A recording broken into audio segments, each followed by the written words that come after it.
I'm Rachelle Moore and this is Jasper Woo. 2nd December 2010, I had a 21-month-old little girl. I heard her crying, usual time, stood up, just collapsed to the floor. I rang 111. Paramedics saw to me, said, right, we're going to the hospital. The following morning, I remember a doctor being sat on my bed. And then as she was talking, I couldn't take a deep breath. And I just remember thinking, I can't breathe. Most frightening experience of my life. When I woke up, I saw a nurse stood next to my bed. And I went to speak.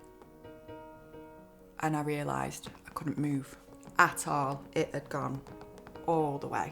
And all I could move, tears, silent tears, because I couldn't speak, because I had a tracheostomy. He came to my bed and said, I know you can't speak to me, but we'll tell you now, you've got a condition called Guillain-Barré syndrome. He explained it to me and said it's your white blood cells, forgets what they're meant to do and attacks your body, attacks your nervous system. If it comes acutely, gets to here, you can't breathe for yourself. I've been told by the Guillain-Barré support group it has that severity has a 50-50 chance whether or not you'll survive it. On a day-to-day basis, when I'm doing something, my legs just go and I drop to the floor. Worst case scenario is I'm bedbound. The pain is so prolific, I can't be touched. Bathing is impossible. Even brushing my teeth is painful. Anything to do with the skin is just pain and you're exhausted. I struggle with depression now, mental health, because when I can't be a mum, when I can't cook the tea, when I can't even do their homework with them, when I can't, I don't know, give them a big cuddle because they can't touch me when I'm in a flare, which is heartbreaking, but that's when he comes in. Jasper, he's never had any formal training and he seems in tune. It's amazing what he does. When I've fallen, it's like he knows he can't touch me. I've only knocked myself out less than 10 times. He comes immediately and he rubs his head underneath my chin, and I think it's his way of checking, number one, I'm awake. Number two, I'm not going to fall, because when I've got no feeling, I'm holding myself up. It's almost like he uses himself as a prop. It's incredible. But everywhere I go, I couldn't imagine my life without him. For Jasper, and for me personally, I couldn't love him anymore if I'd have given birth to him. And he doesn't have the NHS like we do. So I give him the next best, because I know if anything happened to him, I would get myself into terrible debt with medical bills because I couldn't let him go. And that is what Pet Plan gives me, peace of mind.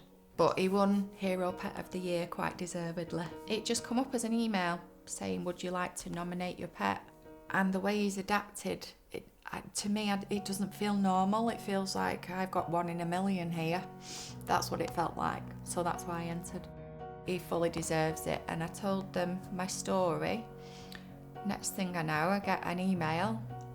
You have been a finalist in Hero Pet of the Year 20 Jasper. Next thing I know, this box arrived. All sorts, and I was just amazed. It was lovely. When I first started falling, the anxiety and the panic I felt, I didn't know if my legs were going to come back, or is Guillain-Barré coming back again? You think about, God, are my children going to have to be my carers? But whereas now, I know my legs are going to come back. I don't need to panic anymore. I don't need to go to the hospital anymore. As long as I've not knocked myself out or broken something, I'll spend that time not being able to use my legs, and then I'll try and crack on. And that comes with just adapting to your disability. I look forward to being a family of 4. I feel like I'm getting some sort of me back. I want to see my children flourish now. I want to see them know that they've got a mum who's okay, not going to constantly see a mum who's in pain or in bed, because I worry about what they go through with me. So for me, just seeing them happy. But if I can stay like I am today and still be like that in 5 years, and not end up degenerating back into a wheelchair when I'm 60, I'm happy.